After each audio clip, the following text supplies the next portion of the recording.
to like 15 old friends in the first 10 minutes, you know, and it'll be like that the entire time that I'm here. Pace yourself and realize you can't possibly see or hear everything that you want to. So it's like going to Jazz Fest in New Orleans or something, in the way that there's so much stuff, you know, you have to like get out a map and circle, I'm going to do this, I'm going to do this, and then I need a break here, and got to make sure I eat and drink plenty of fluids and all that kind of stuff. It's a little overwhelming.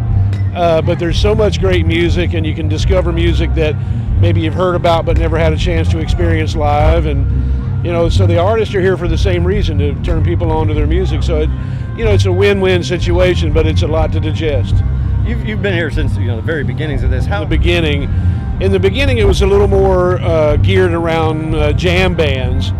And it's diversified through the years, you know, with people like Springsteen, the Beastie Boys, 9 Inch Nails, Metallica, Pearl Jam. There's been a lot of diversification, but I think that's a good thing, because I think eventually all that's going to come together anyway, because I think the music business is kind of growing more and more toward live performance.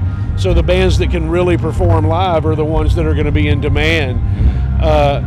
You know, I think it's a very healthy thing, because as it gets easier and easier to push a button and make a mediocre singer sound pretty good, I think people are realizing pretty good's not good enough. You're never going to be able to hit a button that makes someone sound like Otis Redding or Aretha Franklin. So what's the key here? The key here is to find people that can move an audience. And it may be the best record that Gov't Mule has ever done.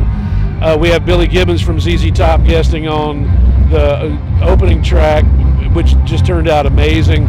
Otherwise, it's all us, and I think it's breaking a lot of new ground for Gov't Mule, but at the same time sounding like us. I keep saying this at the risk of sounding cliche, but it sounds like we're moving backwards and forwards at the same time. We're breaking some new ground, going in some new directions, but we're also kind of going back to where we started. So I'm really pleased with it. I thought we did a wonderful job. And then after this festival, what do you do? What are the next couple?